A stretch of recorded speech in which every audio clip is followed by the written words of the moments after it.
The night was quiet, the moonlight casting eerie shadows on the streets of Nassau, Bahamas. A young Sidney Poitier sat alone in his small room, staring at a letter in his hand. It was from an acting school in New York. Sidney had no money, no connections, but something deep inside him stirred. This was his chance to escape, to rise above the limitations of his humble beginnings. What he didn't know then was that this letter would set in motion a journey that would change not only his life, but the history of cinema itself. Arriving in New York was a rude awakening. Sidney, with little money and fewer opportunities, found himself struggling to make ends meet. He spent nights in cold, small apartments, working odd jobs just to survive. But each rejection he faced in the theater and film world only fueled his determination. Sidney believed that one day he would make a difference. His dream was bigger than survival. It was about breaking barriers. Despite the harsh reality, he knew that his path would eventually lead him to greatness, even if the road was long and fraught with obstacles. Sidney's breakthrough came in 1950 with the play Lysistrata. But it wasn't until 1955 that his breakthrough role came on the silver screen. He starred in Blackboard Jungle, a film about troubled youth in an inner-city school. His portrayal of a young man searching for meaning caught the attention of Hollywood. Still, Sidney faced a double-edged sword. The movie industry was not ready for an African-American star to lead roles, yet Sidney refused to be defined by his race. He was an actor, first and foremost, and he demanded the respect that came with his talent. By the early 1960s, Sidney Poitier had begun to carve out a place for himself in Hollywood. His roles in films like A Raisin in the Sun and Guess Who's Coming to Dinner challenged racial stereotypes and provided a voice for African Americans in a society on the brink of change.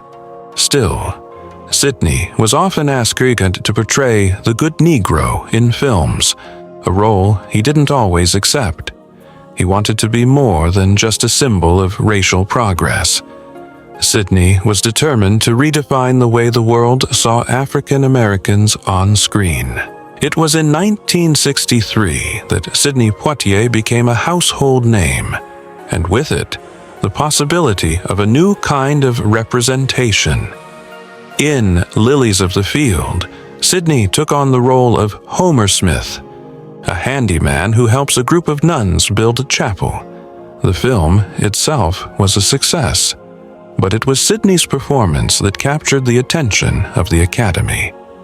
No one could have predicted that a man, long marginalized by the color of his skin, would win the highest honor in Hollywood. But Sidney's destiny was about to change forever. The night of March 27, 1964, was one of unparalleled suspense. Sidney Poitier had been nominated for Best Actor at the Academy Awards, a nomination that was historic in itself. But the idea of an African-American man winning the Oscar seemed impossible, especially at a time when racial tensions were at an all-time high. When the envelope was opened and Sidney's name was announced, the room erupted in disbelief and applause. Sidney had done the unthinkable. He had won the Oscar for Best Actor. It was a moment that would reverberate through history. As Sidney stood on stage, holding his Oscar, the weight of the moment was not lost on him. He wasn't just accepting an award for himself. He was accepting it for every African American who had been told they could never achieve such greatness. For Sidney, this victory was about more than just acting. It was about breaking a long-standing barrier. His success was a symbol of the changing times, but it also came with an underlying truth. Despite his achievement, the fight for equality in Hollywood was far from over. In the years following his win, Sidney Poitier's career continued to soar. He starred in films like To Sir with Love and In the Heat of the Night, each role continuing to challenge societal norms and perceptions. Yet behind the scenes, Sidney knew that his success had made him a target. Critics and audiences were watching closely, hoping for him to fail. He felt the pressure to maintain his status, not just as an actor, but as a symbol of progress. But Sidney refused to let the weight of expectations consume him.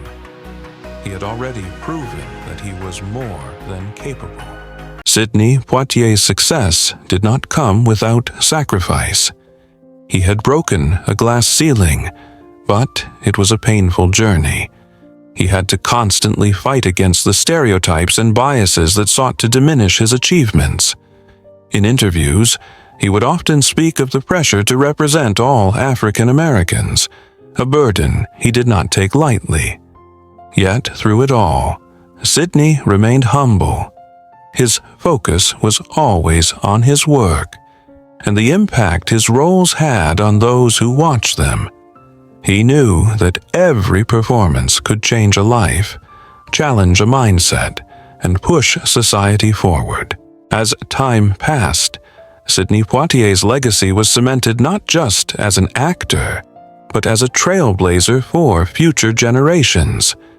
His journey from a young boy in the Bahamas to becoming the first African American to win an Academy Award was one of resilience, courage, and unwavering belief in the power of art.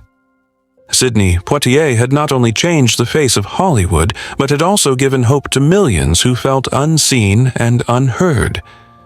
His story is one of defying the odds, showing that with determination, anything is possible.